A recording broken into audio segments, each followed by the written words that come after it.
Una mujer de Michigan capturó una visión impresionante de lo que muchos llaman la obra de Dios en una fotografía extraordinaria que luego compartió en línea.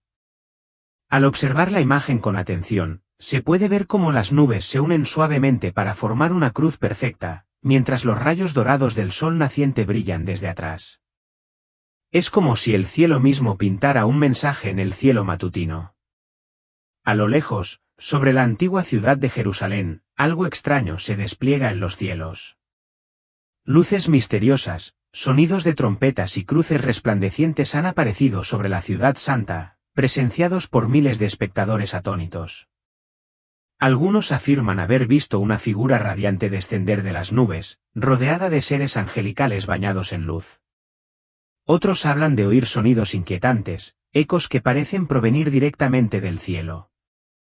Al principio se les restó importancia como eventos aislados e inconexos, pero ahora ocurren con mayor frecuencia, con mayor intensidad y con mayor poder. ¿Podría ser una señal de Dios?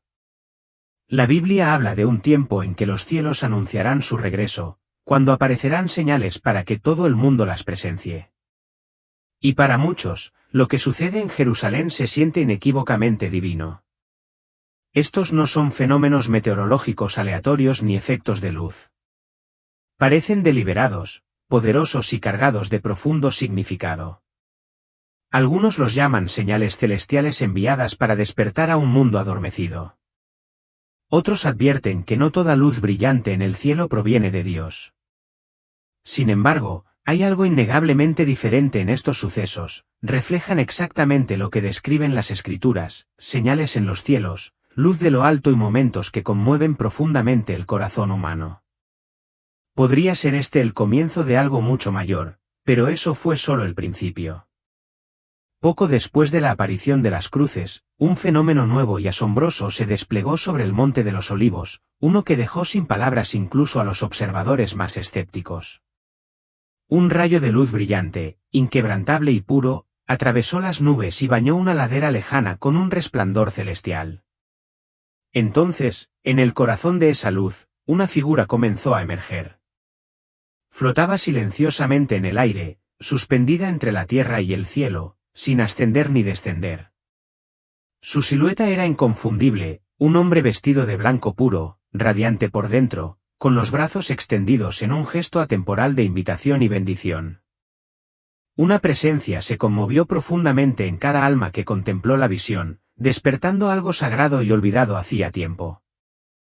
Rodeando esta figura había innumerables seres resplandecientes, angelicales, con las alas extendidas en perfecta quietud, vestidos con túnicas que brillaban como fuego plateado. Los testigos la describieron como una escena del mismísimo Apocalipsis, una visión del cielo abriéndose paso hacia la tierra. Mientras la figura flotaba cerca del Monte de los Olivos, una paloma blanca descendió del cielo y se posó suavemente sobre su hombro. Ante esa visión, muchos espectadores cayeron de rodillas con lágrimas corriendo por sus rostros, abrumados por la absoluta santidad de lo que presenciaban. Cada vez es más difícil negar que algo más allá de la comprensión humana se está desarrollando sobre Jerusalén. Entre los momentos más extraordinarios, presenciados por miles de personas, estuvo la aparición de lo que muchos creen que fue un ángel real. No en un sueño, no en una visión, sino a plena vista. Y en ese instante, innumerables corazones sintieron la misma verdad innegable: Dios sigue aquí. Fue como si el Creador del cielo y la tierra se acercara una vez más, recordándole a su pueblo que no se ha olvidado de Jerusalén, que aún vela por ellos. Y esta no es la primera vez. Durante los milagrosos eventos de la Guerra de los 6 días de Israel, la mano de Dios fue evidente para muchos. El Salmo 1214 declara: el que guarda a Israel no se adormecerá ni dormirá. El ángel que protege a Israel siempre vigila, siempre listo para defender. E incluso cuando Dios no está físicamente presente, su fuerza y poder se manifiestan a través de sus ángeles. Recordemos el 5 de junio de 1967, el comienzo de la Guerra de los 6 días, un momento en el que las antiguas promesas de Dios a Israel se cumplieron una vez más. Él había proclamado a Jerusalén como la ciudad donde pondría su nombre. Pero en aquel entonces, Jerusalén era una ciudad dividida, bajo control jordano desde la Guerra de Independencia de 1948. Los lugares más sagrados de Israel, el Muro de las Lamentaciones y el Monte del Templo, estaban vedados para los judíos. Aunque Israel había logrado su independencia, había perdido la mitad oriental de Jerusalén ante la Liga Árabe. Bajo el dominio jordano, Jerusalén oriental se deterioró. Todas las sinagogas del barrio judío, salvo una, fueron destruidas junto con valiosos rollos de la Torá y libros sagrados. La libertad religiosa era inexistente. Los árabes palestinos de la época se identificaban como árabes, no palestinos. Aun cuando Arafat aún no los había rebautizado con fines políticos. De hecho, Jordania nunca consideró a Jerusalén como su capital palestina. Las semillas de la Guerra de los 6 días se sembraron mucho antes, con la anexión de Jerusalén Oriental y Cisjordania por parte de Jordania en 1950. Durante las 2 décadas siguientes, las tensiones se intensificaron mediante constantes enfrentamientos. Egipto, fuertemente armado con armas soviéticas, cerró el canal de Suez a la navegación israelí en 1959. Yasser Arafat fundó la Organización para la Liberación de Palestina con el objetivo explícito de destruir a Israel. 3 cumbres árabes se reunieron para planear la aniquilación de Israel. Desde los altos del Golán, las fuerzas sirias bombardearon aldeas israelíes en Galilea. Los enfrentamientos se intensificaron durante 1966 y 1967. En mayo de 1967, Egipto declaró formalmente la guerra a Israel. Radio El Cairo transmitió un mensaje escalofriante: la existencia de Israel ha durado demasiado tiempo. Ha llegado la batalla en la que destruiremos a Israel. Egipto, junto con Siria, Jordania e Irak, y con el apoyo de Kuwait, Arabia Saudita, Argelia y Sudán, cerró filas para aniquilar al pequeño Estado judío. El ejército israelí se mantuvo en alerta máxima, ampliamente superado en número. Las Fuerzas de Defensa de Israel, FDI, presenciaron una aterradora concentración de tropas y armamento enemigo en el desierto del Sinaí. Tan seguros estaban los israelíes de la inminente derrota que prepararon 40,000 ataúdes. Con las probabilidades en su contra, los líderes militares israelíes lanzaron una audaz estrategia preventiva basada en la rapidez y el sigilo, la Operación Enfoque. Sabían que la única manera de vencer a la inmensamente superior Fuerza Aérea de Egipto, la mayor de Oriente Medio, era atacar primero y aniquilar a los aviones enemigos antes de que pudieran despegar. Los pilotos israelíes se habían entrenado incansablemente para esta misión y el 5 de junio la pusieron en marcha. La Operación Enfoque se convirtió en una de las campañas aéreas más exitosas de la historia militar. En tan solo 6 días, la Fuerza Aérea israelí destruyó 452 aviones enemigos y perdió solo 46 de los suyos. Durante la breve pero decisiva guerra, Israel capturó los altos del Golán de Siria, la península del Sinaí de Egipto y Judea, Samaria y la ciudad vieja de Jerusalén de Jordania. El territorio de Israel se cuadriplicó en tamaño. Sin embargo, quienes lucharon en la guerra coinciden: fue más que el genio militar o la valentía lo que condujo a la victoria. Hubo milagros, muchos milagros. Casi todos los que la vivieron creyeron que la intervención sobrenatural de Dios aseguró su triunfo. ¿De qué otra manera se podría explicar? Durante 3 horas, aviones israelíes bombardearon pistas de aterrizaje egipcias, pero ni una sola señal de radio se envió al resto de las fuerzas egipcias. Simón Peres, quien posteriormente se convirtió en presidente de Israel, lo describió simplemente: el dedo de Dios. Testigos presenciales relataron cómo los viejos aviones israelíes, conocidos por sus problemas mecánicos, funcionaron impecablemente ese día. Los miembros del escuadrón que pilotaban los antiguos bombarderos Bar informaron que el 5 de junio sus aviones funcionaron sin ninguna falla. En un caso, un proyectil enemigo impactó directamente en un montón de municiones, pero milagrosamente no explotó. Un joven soldado de infantería israelí que patrullaba con un solo compañero se topó con un camión lleno de 18 soldados egipcios fuertemente armados. Convencidos de que se enfrentaban a la muerte, los dos israelíes se prepararon para lo peor. Sin embargo, inexplicablemente, los egipcios, presas del pánico, no dispararon. Cuando el soldado israelí gritó manos arriba, el enemigo obedeció de inmediato. Más tarde le preguntaron a un sargento egipcio por qué no habían disparado.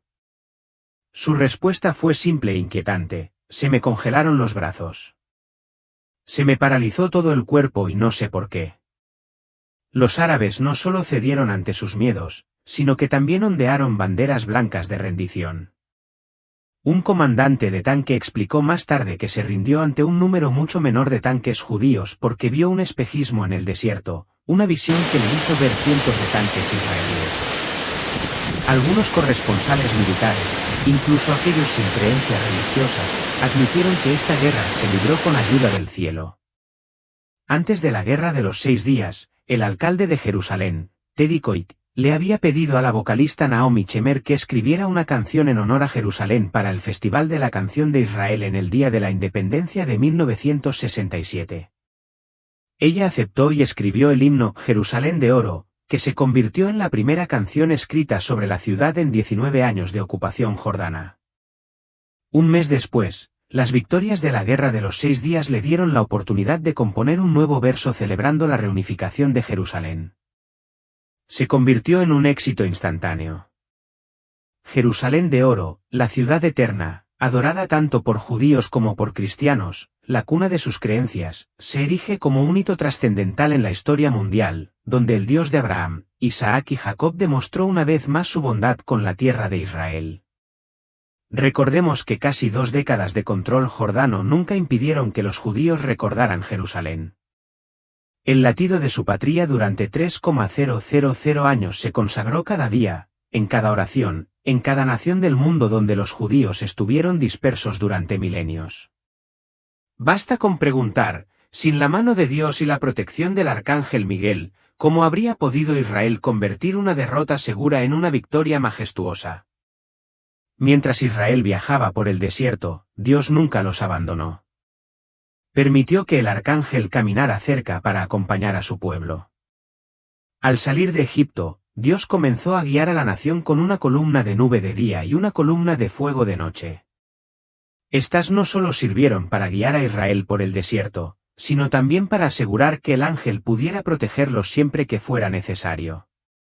Las provisiones de Dios incluyeron todo el sustento que Israel necesitaría durante su peregrinación de 40 años, alimento, agua y guía espiritual. Éxodo 16, 12-15 muestra que Dios hizo esto en forma de maná y codornices. En Éxodo 3 y 25, Dios proveyó agua limpia para beber. Otra provisión del Señor fue el tabernáculo mismo, que representaba la purificación de los pecados de los israelitas mediante ofrendas a Dios. Si bien el tabernáculo es crucial para comprender al pueblo judío y su relación con Dios, es un tema mucho más profundo de lo que se puede explicar aquí. Dios también dio a los israelitas la ley, incluyendo los 10 mandamientos, utilizándola como una provisión para mantenerlos en una buena posición moral, sanos de mente, fuertes y libres de enfermedades. Finalmente, Dios los protegió de sus enemigos, como los amalecitas. El Señor proveyó a los israelitas tanto física como espiritualmente mientras vagaban por el desierto, asegurándose de que tuvieran todo lo necesario para sobrevivir. Se han escuchado sonidos aterradores del cielo. Los humanos también han escuchado ecos extraños en el cielo, lo que ha dejado a la gente confundida y asustada, pues no sabían a qué terrible se enfrentaban. Solo podían compartir sus miedos y rezar por una explicación clara. Al ver el vídeo, escuchen con atención. Más allá del canto de los pájaros se puede escuchar el mismo zumbido de fondo.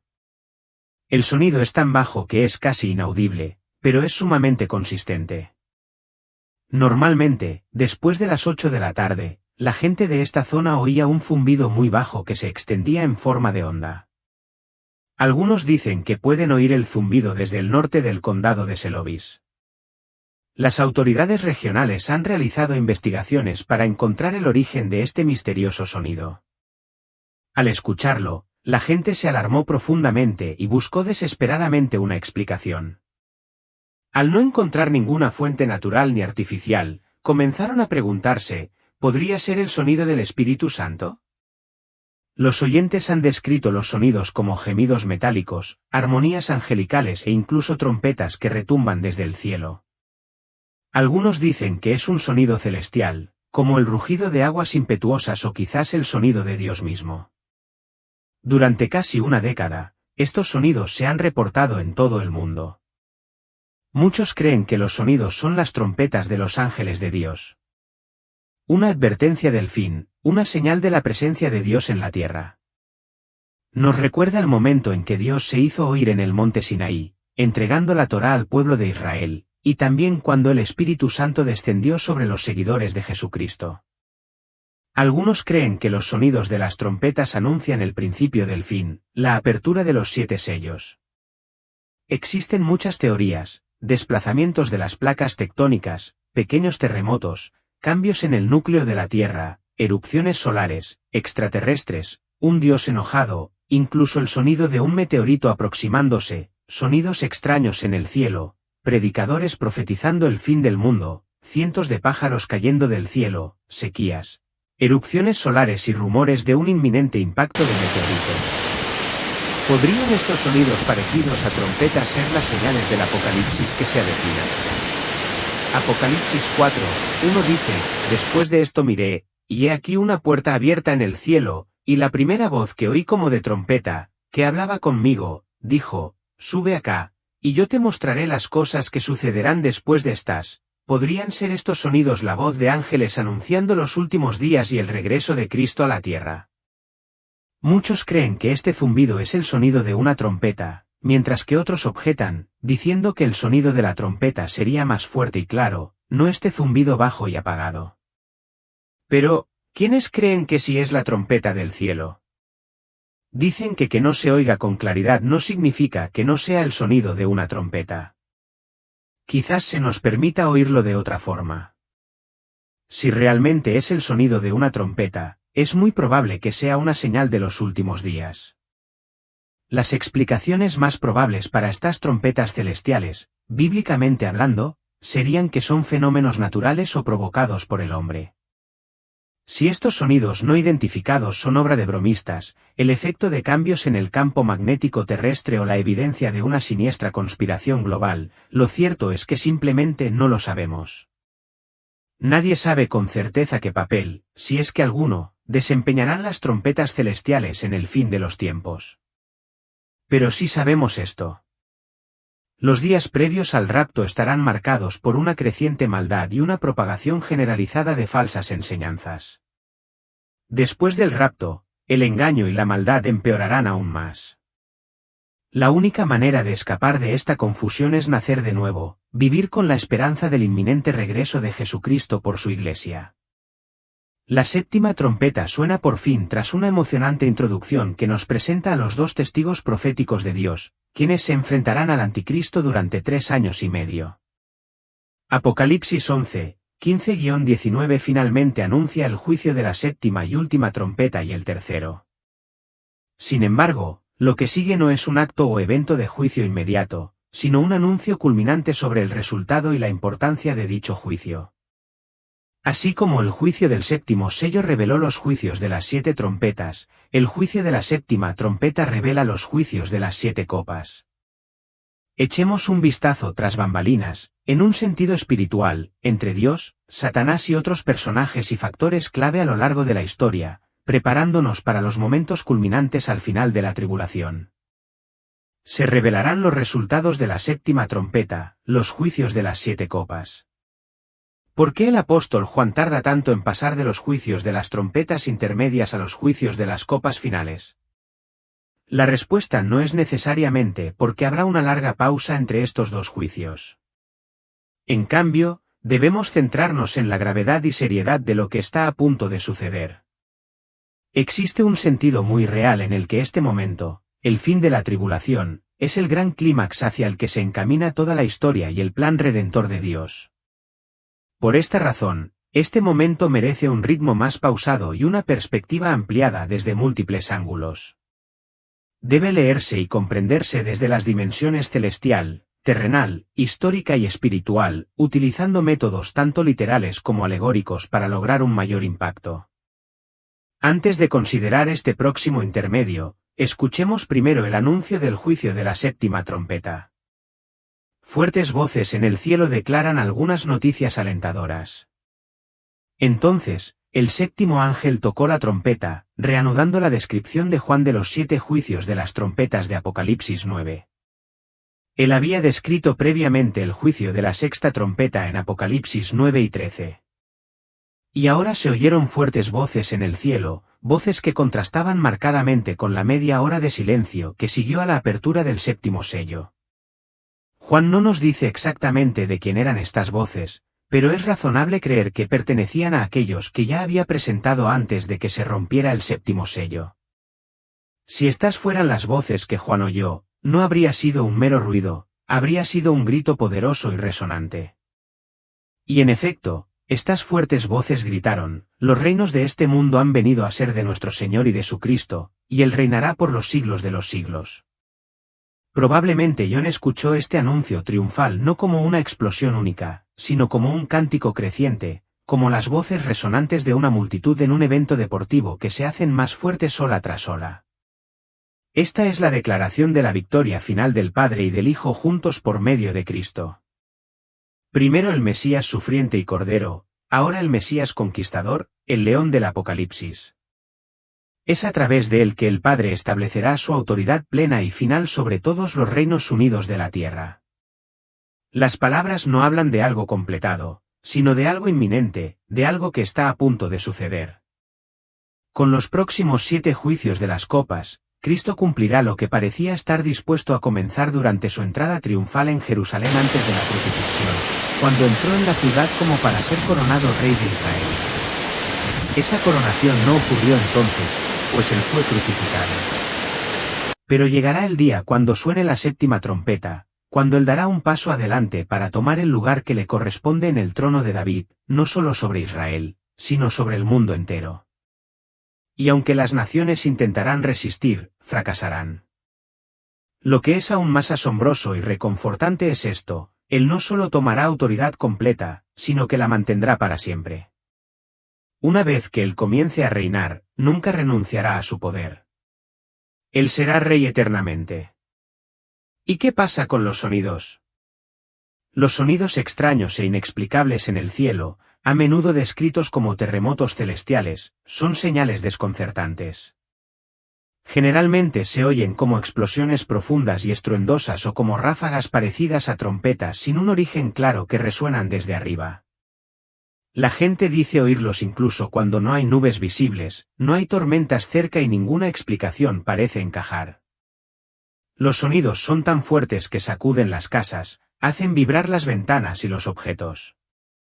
Algunos los describen como si se tratase de disparos de cañones lejanos o del repentino estallido de un boom sónico.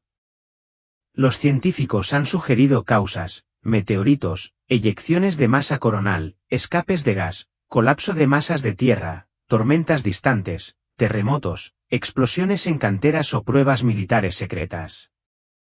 Sin embargo, ninguna de estas explicaciones satisface plenamente. Se han registrado terremotos en el cielo incluso antes de la era de los vuelos supersónicos, lo que ha dejado a la ciencia sin respuestas sólidas. Y así, para muchos, la posibilidad de un origen sobrenatural se ha vuelto más intrigante. Después de todo, Dios actúa de maneras misteriosas para realizar sus maravillas. Después de la resurrección de Cristo, él caminó con 2 discípulos en el camino a Emaús. Y se nos dice que sus ojos estaban velados, no lo reconocieron. Cuando escuchó sus tristes palabras sobre su vida y crucifixión, supo que no habían entendido lo que él había enseñado. Y así, comenzando por Moisés y los profetas, les reveló cómo todo lo escrito apuntaba hacia él, incluso los detalles más pequeños, hasta el momento en que se echaron suertes para elegir su ropa en la cruz. Luego Lucas nos dice: les abrió el entendimiento para que comprendieran las Escrituras. Yo os pregunto, ¿creéis todo lo que dijeron los profetas? Si es así, entonces conoces las palabras de Isaías, que el Señor ha declarado el fin desde el principio. Todo está escrito en las Sagradas Escrituras. De todos los grandes acontecimientos predichos por los profetas, el mayor es la preparación para el regreso del Salvador en los últimos días, cuando Él vendrá en poder y gran gloria con todos los santos ángeles como Rey de Reyes y Señor de Señores. Y recuerda esto, cada sonido que escuchas, cada palabra, cada ruido, deja su huella en tu corazón y en tu mente. Moldea cómo te sientes y cómo respondes al mundo. Tal vez estos ruidos extraños nos estén cambiando sutilmente, nuestro temperamento, nuestra paciencia, nuestra esperanza. El miedo, la desesperanza y la irritabilidad se infiltran cuando nos bombardean constantemente. Pero nosotros que seguimos a Jesús debemos escuchar otro sonido en medio del ruido, el sonido de la voz de Dios. Si es cierto que los sonidos que nos rodean afectan nuestras emociones, nuestros pensamientos y nuestras acciones, entonces debemos elegir sabiamente lo que permitimos entrar. Debemos afinar nuestros oídos no al ruido del mundo, sino a la música que Dios está componiendo a nuestro alrededor. El sonido es un regalo de Dios. En el Salmo 96, 11-12, el salmista escribe: «Alégrense los cielos y regocíjese la tierra, ruja el mar y todo lo que lo llena, exulte el campo y todo lo que hay en él. Entonces cantarán de alegría todos los árboles del bosque». La tierra misma canta en adoración, pero lo estamos extrañando y eso nos está cambiando. ¿Qué pasaría si Cristo realmente apareciera? La causa de los extraños sonidos de trompeta aún no está clara. Los expertos están desconcertados. Algunos hablan de presión atmosférica, otros de fricción entre las placas tectónicas, pero los testigos creen que hay algo más profundo en juego. Si los científicos están equivocados, entonces, ¿qué podría ser? Los investigadores paranormales sugieren todo, desde extraterrestres hasta el apocalipsis. Pero la teoría más escalofriante apunta a las 7 trompetas del cielo, las señales de advertencia del fin, tal como se describen en la Biblia. Si las maravillas de la naturaleza son la manera en que Dios se revela, ¿cómo sería si Él viniera a nosotros plenamente? Dios busca salvarte. Él envía mensajes a través de la gente, a través de la naturaleza, a través de señales, instándote suavemente a cambiar de rumbo. ¿Qué mensaje te está hablando Dios a tu familia? Él te está dando señales. Nuestra Señora anhela llevaros a la santidad, así como una vez llevó a Jesús para conduciros a la verdadera alegría. Pero, ¿está tu vida organizada de tal manera que puedas escuchar su voz y responder sin demora? Algunas personas, incluso cristianos, preguntan: ¿reconoceré a Jesús cuando regrese? ¿Han entendido mal el Apocalipsis o nunca lo han leído? Apocalipsis 17 nos enseña que Jesús no regresará en silencio, ni vivirá en la tierra de incógnito. No volverá a nacer como niño. Él vendrá desde su lugar a la diestra de Dios, donde intercede por nosotros, y aparecerá en plena gloria. Todo ojo le verá. Nadie podrá equivocarse acerca de quién es Él, ni del propósito por el cual ha venido. Para los cristianos que viven la tribulación, esta visión será anhelada con corazones desesperados. Antes de que Él aparezca, el sol se oscurecerá, la luna ya no dará luz. Entonces Cristo romperá la oscuridad. Las nubes se abrirán, recordando al mundo que Él es la luz misma. Ninguna tormenta, ninguna tristeza inminente podrá eclipsar su venida.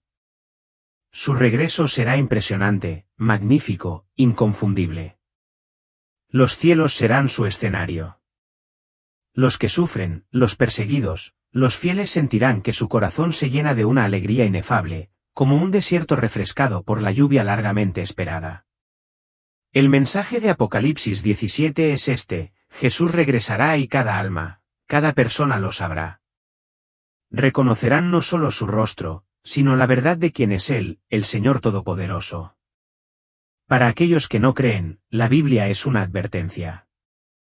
Para quienes lo hacen, es una promesa de esperanza. Él vendrá a desterrar las tinieblas y, un día pronto, se alzará el grito: miren, la morada de Dios está ahora entre el pueblo, y Él morará con ellos. Serán su pueblo, y Dios mismo estará con ellos y será su Dios. Los sonidos extraños en el cielo podrían ser, de hecho, señales de su venida. Lo sabemos, y por eso debemos prepararnos. Como lo declaró el Señor por medio del profeta Malaquías, enviaré a mi mensajero, quien preparará el camino delante de mí, y de repente el Señor que buscan vendrá a su templo, y cuando él venga será rápido. ¿Y quién podría soportar el día de su venida? Porque sería como fuego purificador y como jabón de lavadores. Obviamente esto no se refería a su primera venida cuando nació como un humilde niño en Belén, pues no llegó a su templo con prontitud, ni vino para purificar. Pero se nos dice que cuando él venga en los últimos días, los malvados clamarán a las rocas, caed sobre nosotros y escondednos de la ira del Cordero. Está claro que cuando el Señor envía un mensajero para preparar el camino delante de él, ese mensajero no puede ser otro que un profeta. Cuando llegó en el meridiano de los tiempos, el Señor envió a Juan el Bautista, y Jesús dio testimonio diciendo que no había mayor profeta en Israel que Juan el Bautista. Vivimos ahora en el día de la preparación. El Señor envió a su mensajero para preparar el camino y le dio las llaves para organizar su iglesia y su reino, y para establecer el santo sacerdocio y el poder del apostolado, tal como existía en la iglesia primitiva. Luego están las palabras de Pablo. Dijo que el Señor ha revelado el misterio de su voluntad, que en la dispensación del cumplimiento de los tiempos, y vivimos en esa dispensación, Él pudiera reunir todas las cosas en Cristo, tanto las que están en los cielos como las que están en la tierra. ¿No es eso algo en lo que pensar? Cuando oigáis que el Señor revelará el misterio de su voluntad y que el misterio de su voluntad ha sido revelado a sus profetas modernos de este día, sostenemos verdades que ninguna otra iglesia en este mundo conoce. Somos la única iglesia en el mundo con un programa para unir todo lo que está en el reino de los cielos con el reino de Dios aquí en esta tierra, esperando con ansias escenas finales, cuando todos los reinos de este mundo y del mundo venidero estarán bajo la supervisión de nuestro gran Rey, el Salvador del mundo. Bueno, esas son solo algunas de las muchas cosas que aún quedan por hacer. Hay muchas otras profecías que predicen su segunda venida. Sonido de adoración. La fe viene por el oír y el oír por la palabra de Cristo. Bien, si la fe viene por el oír, entonces, ¿cómo suena? Lo más probable es que ese sonido extraño que estás escuchando sea simplemente el sonido de alguien diciendo una palabra. Es la palabra de Dios hablada a tu corazón. Tenga en cuenta que es una palabra hablada, no una palabra leída. La palabra griega para palabra en este versículo es rema, que puede traducirse libremente como una palabra hablada o un mensaje proclamado. Es una palabra personal de una persona a otra. Jesús dijo que el Espíritu Santo tomaría sus palabras y nos las hablaría, y que el Espíritu Santo nos mostraría las cosas que vendrían. Pablo dijo que el Espíritu Santo nos mostraría las cosas que se nos dan gratuitamente. Pero cuando venga Él, el Espíritu de verdad, os guiará a toda la verdad. Él no hablará por su propia cuenta. Él solo hablará lo que oiga y os hará saber lo que está por venir. Y nosotros no hemos recibido el Espíritu del mundo, sino el Espíritu que es de Dios, para que sepamos lo que Dios nos ha concedido. Dios, el Espíritu Santo, es quien realmente nos habla la palabra de fe. Viene de Él directamente a nosotros. Él hace reales en nuestro corazón las escrituras de las cuales nos hemos alimentado. Él da vida a las escrituras que hemos puesto en nuestros corazones. Cuando plantamos la semilla de su palabra en nuestros corazones y la protegemos y la cultivamos, producirá una cosecha de abundancia. El oír de la fe es el sonido de la palabra de Dios que cobra vida en nuestros corazones. La fe cobra vida cuando la palabra leída en la página se convierte en la palabra escuchada en el corazón. Habla las promesas de la palabra de Dios con tu boca. Confésalos hasta que los creas y créelos hasta que los recibas. Crees en ellos cuando cobran vida para ti. Cobran vida cuando los escuchas en tu corazón. No podemos reconocerlo ni oírlo con la cabeza. Nuestro espíritu, el hombre oculto del corazón, es donde lo escuchamos. Nuestro espíritu es donde escuchamos todo lo que Dios nos habla. Nuestro espíritu puede oír su voz y reconocerla. Conoce la voz del Espíritu Santo, y el Espíritu Santo habla las palabras de Jesús. Jesús es el autor y la meta de nuestra fe. Esta escucha de fe es el sello soberano de aprobación de Dios sobre las cosas que esperamos. Es su presencia otorgada a nuestra búsqueda y su testimonio puesto a nuestra petición. Es el testimonio del cielo sobre nuestros deseos, esperanzas que les dan realidad espiritual, sustancia legal y eventual visibilidad. La fe es una sanción recibida de corazón por el soberano del cielo, dada en el momento en que su voluntad para una promesa específica se ha cumplido. Búscalo, escúchalo. Recibe su voluntad para ti. Nuestras acciones revelarán la dirección de nuestros pensamientos. No te dejes moldear por el pensamiento, los sistemas de valores y la conducta actuales de este mundo. En lugar de eso, transformémonos. Mantente firme en lo que crees, así tendrás la confianza de enseñar a otros la verdad. Dios se revela en Cristo. Somos redimidos para Dios en Cristo por medio de su sangre. Cristo es glorificado en lo alto y nosotros somos bendecidos en él. La fe se centra en el Hijo de Dios, y el Espíritu capacita a los hijos de Dios para permanecer en él en fe, afecto e inteligencia, para que nuestro gozo sea pleno mientras se promueve la verdadera edificación en el amor conforme a la palabra de Dios. Como ocurre con cualquier fenómeno sin respuesta, abundan las conspiraciones y teorías sobre el origen del extraño sonido del cielo. Algunos dicen que en realidad viene de la tierra, no del cielo. Algunos dicen que el zumbido es una señal del regreso de Jesús. Otros dicen que está relacionado con guerras climáticas, estelas químicas o es una señal de que la Tierra misma está en problemas. Sea lo que sea, todos estos son signos de tu despertar. ¿Es el grito de la naturaleza o el recordatorio de Dios? Él está tratando de decirte algo y quiere que realmente escuches. Algo inusual acaba de suceder en los Estados Unidos y los cristianos de todo el mundo están haciendo sonar la alarma. En Los Ángeles aparecieron luces extrañas en el cielo nocturno sin fuente conocida. Las sirenas sonaron sin que hubiera un solo vehículo de emergencia a la vista. Y apenas unos días después, Donald Trump, bajo creciente presión política, realizó una acción sorprendente.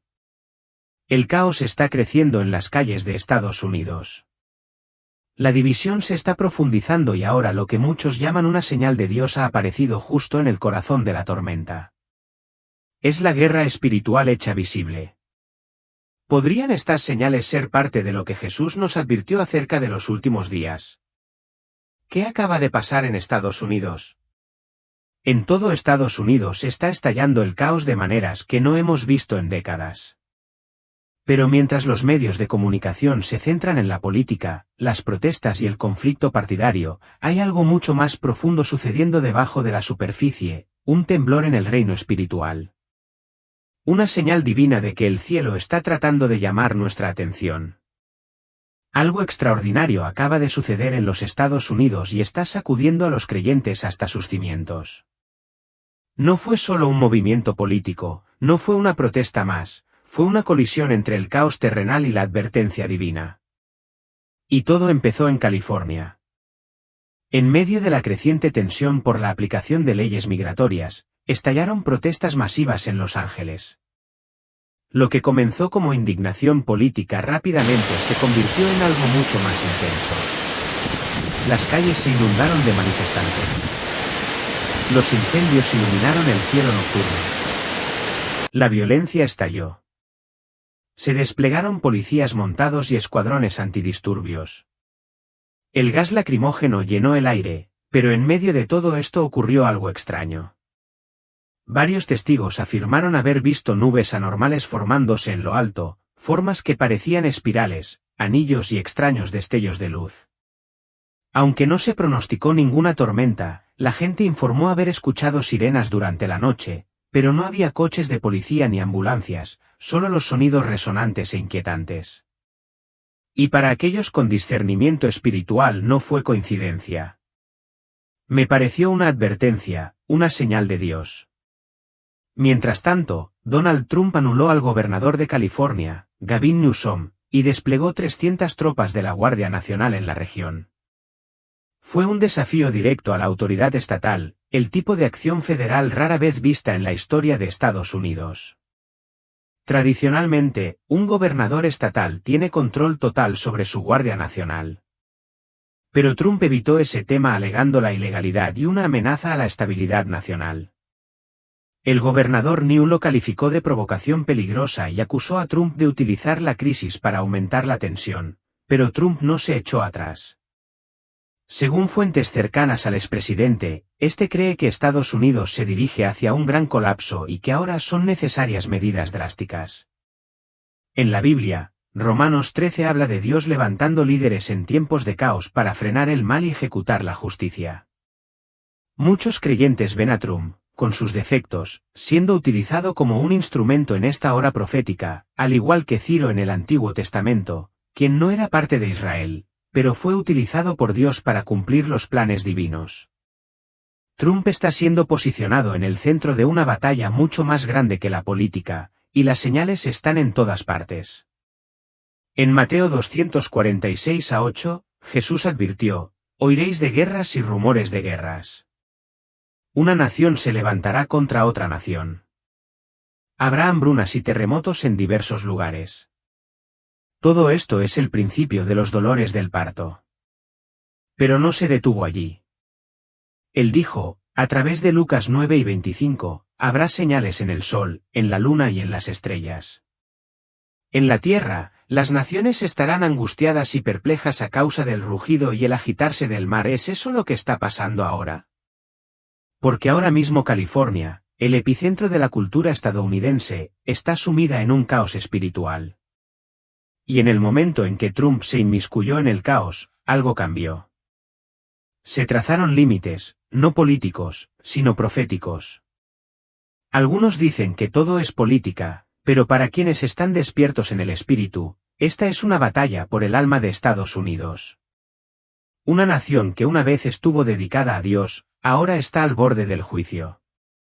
Al igual que en el antiguo Israel, cuando aparecieron señales de advertencia en el cielo y las puertas de la ciudad fueron incendiadas, muchos ignoraron la voz de los profetas hasta que fue demasiado tarde. Y si Jesucristo realmente apareciera, si los fenómenos naturales que ocurren en la tierra fueran la forma en que Dios se revela a nosotros, ¿cómo sería si Él realmente viniera a morar entre los humanos? Dios quiere salvarte. Envía mensajes a través de los hombres de la naturaleza mediante innumerables señales, cada uno destinado a ayudarte a comprender que debes cambiar el rumbo de tu vida. ¿Qué mensaje intenta darte Dios a tu familia? Dios te está dando señales. Nuestra Señora anhela llevarte a la santidad, así como llevó a Jesús en su vientre para guiarte a la alegría de la vida. ¿Está tu vida estructurada de tal manera que no solo puedes escuchar la voz de Dios, sino también responder con rapidez? A veces, incluso los cristianos se preguntan, ¿reconoceré a Jesús cuando regrese? ¿No han entendido el Apocalipsis o no lo han leído? Algo que aprendemos de Apocalipsis 17 es esto. Jesús no regresará a la tierra ni se mezclará con los demás durante unos años antes de destruir a Satanás y traer a su pueblo a casa. No volverá a nacer como un niño. Dejará el lugar que ha ocupado desde su ascensión a la diestra de Dios. Jesús está a la diestra del Padre intercediendo por nosotros. Cuando regrese, será visible, inconfundible y reconocible a todos. No habrá duda alguna sobre quién es Jesús, ni confusión sobre su poder, ni el motivo de su venida. Los cristianos que vivan durante la tribulación anhelarán ver esta visión. Antes de su regreso, el sol se oscurecerá y la luna no dará su luz. Entonces, Cristo irrumpirá en el cielo sin sol, sobre una nube, recordando al mundo que Cristo mismo es luz. La creciente acumulación de destrucción no oscurecerá ni podrá oscurecer su resplandor.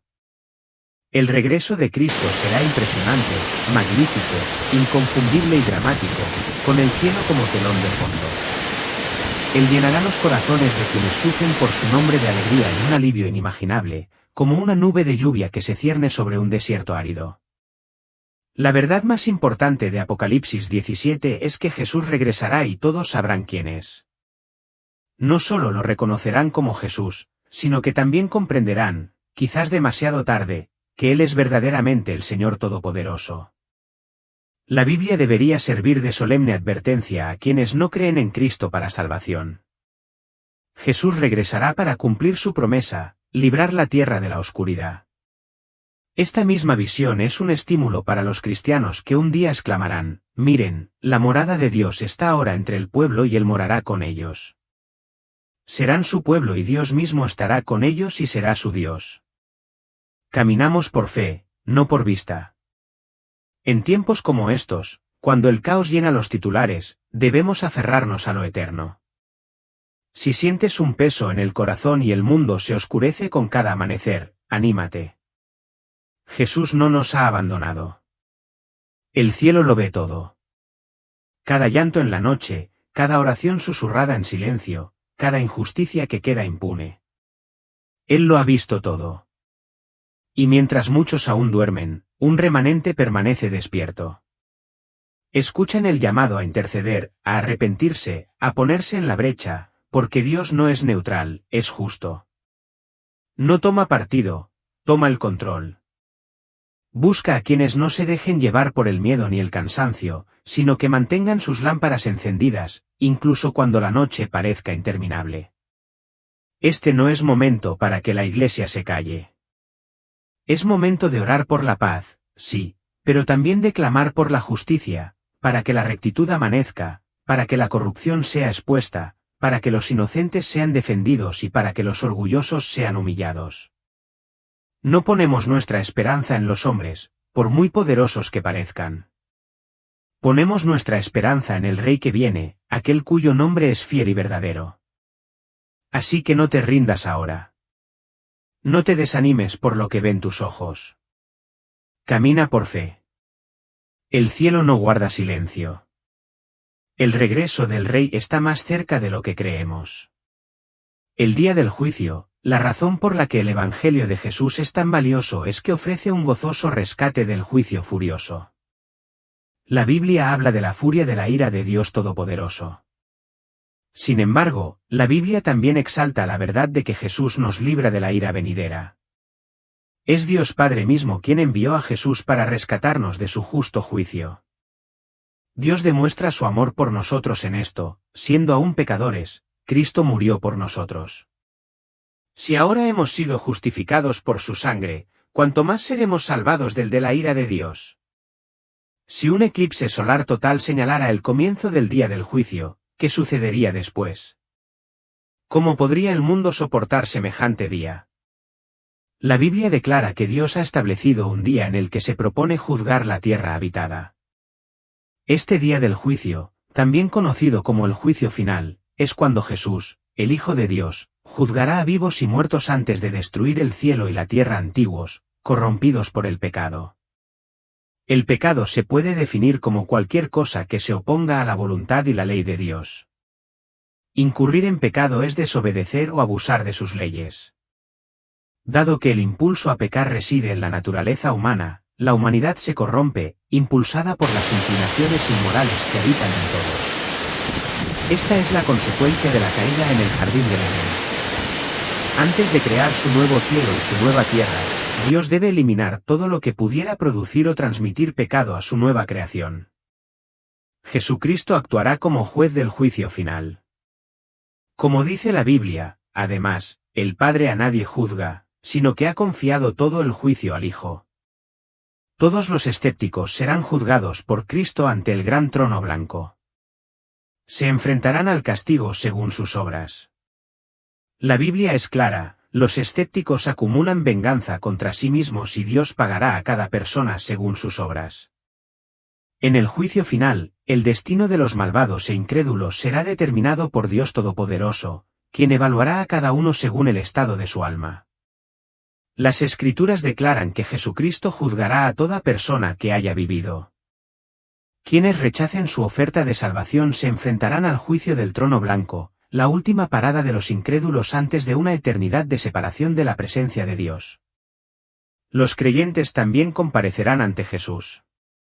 En ese momento comprenderán finalmente la plenitud de su gracia extraordinaria. En 1 Corintios 4, 5, Pablo dice que Jesús revelará las intenciones ocultas en el corazón de los creyentes. Algunos creen erróneamente que todos sus pecados serán expuestos públicamente, pero la Biblia no respalda esa idea. Jesús revelará la verdadera naturaleza del corazón de cada creyente. Cada acto rebelde, cada actitud equivocada, cada palabra descuidada saldrá a la luz. Cuando la Biblia dice que Jesús enjugará las lágrimas de nuestros ojos, se refiere a este momento, estar en la presencia del Santo Salvador, afligidos por lo inmerecedores que somos de su sacrificio. Pero ese dolor durará solo un instante. Le seguirá la inmensa alegría de haber recibido el perdón y haber vivido una vida que le agradó. El juicio de Cristo no es un castigo, sino el recordatorio definitivo de que somos perdonados. Por fin comprenderemos plenamente la profundidad y la amplitud de su gracia. Los creyentes no tendrán que acobardarse ni agacharse ante el juicio. Tampoco habrá tiempo para el arrepentimiento. Entonces, el tiempo para eso habrá pasado.